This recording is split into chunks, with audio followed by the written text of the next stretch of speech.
Hello, I'm Dan, the Director of Lettings at the Property Centre. If you're watching this video, the likelihood is you have inquired on one of our rental properties.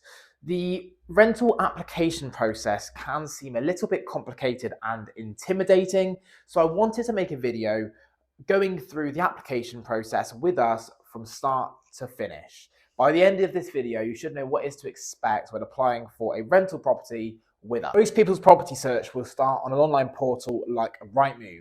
So head over to Rightmove or something similar, or perhaps our website, search for what you're looking for, starting with the location. And once you find a property that you're interested in, send an inquiry. If that's a property with us, here's what these next following steps will look like. You will receive an automatic reply to your inquiry asking you to set up what's called a search profile. Now, this is basically a profile with us as to who you are and what it is that you're looking for. If we think you're a good fit for the property that you've inquired on, we'll be getting in touch to arrange a viewing for you to see the property in person. Off the back of the viewing, we allow all viewers to have 24 hours to consider the property, after which we'll be getting in touch asking for feedback. Now, you've got one of two options, obviously, at this stage. One is you can give your feedback and look to put forward an application for the property, or you can give your feedback and say that the property wasn't quite right for you. If the property wasn't quite right for you, you'll be registered with us and we'll be keeping in touch with you for future properties that are more suitable. However, if the property is a good fit for you and you want to put forward an application, we'll be taking some more details to be able to do that, such as when can you move into the property, what initial tenancy term would you like to start with, and confirming a few details like who is going to be living with you, are you bringing any children or pets. This will then get put forward to the landlord. If at this stage your application has been accepted by the landlord, what happens next is you'll be required to reserve the property. Now, you reserve the property with us by paying a holding deposit, which is equivalent to 1 week's rent. So using a rent of £1,000 as an example, that would be a holding deposit of £230. This is paid up front at the start of the process to take the property offline and reserve it for yourself, at which point we'll be asking you for ID, proof of residence, and to submit references online.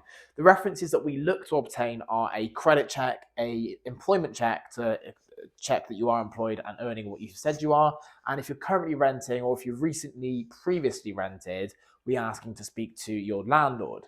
Now, you paid the holding deposit, you started the referencing process. This is what the rest of the moving monies look like. So, you have to put down a security deposit to protect the property against accidental damage or damage that you might do. With us, there are two options. The first one is a standard security deposit of 5 weeks' rent. We take that money at the start of the tenancy, it's logged in a separate government approved account, and at the end of the tenancy, if there's no damages, you get that money back. If there are damages outside of fair wear and tear, deductions can be made to that deposit. Now, the other option is something called flat fare, which is essentially a deposit-free option. Rather than putting down a 5-week deposit of £1,150 for a rent of £1,000, we will take a non-refundable admin fee to set up what's called a flat bond. This works in a very similar way to if you stay in a hotel room. Rather than putting money down in case there's damage, you essentially create an agreement that you are happy to pay for fair damage if it occurs. So flat fare is great if you're looking to keep your moving costs down. If you have the money, security deposit in the long run does work out obviously being cheaper if you get it back. When you move into the property, you will pay your first month's rent minus the holding deposit that you paid back at the start to reserve the property. So again, with this example, with the rent being £1,000, that would be a first month's rent of £760. The rental application process can be quite complicated. I really hope this video has added some clarity and has helped you understand what is to expect when applying for a property. Nonetheless, if you apply for a property with us, there will be somebody to guide you through the process and hold your hand right up to the date of move-in. So don't be afraid to ask any questions throughout the application process. We are always more than happy to help.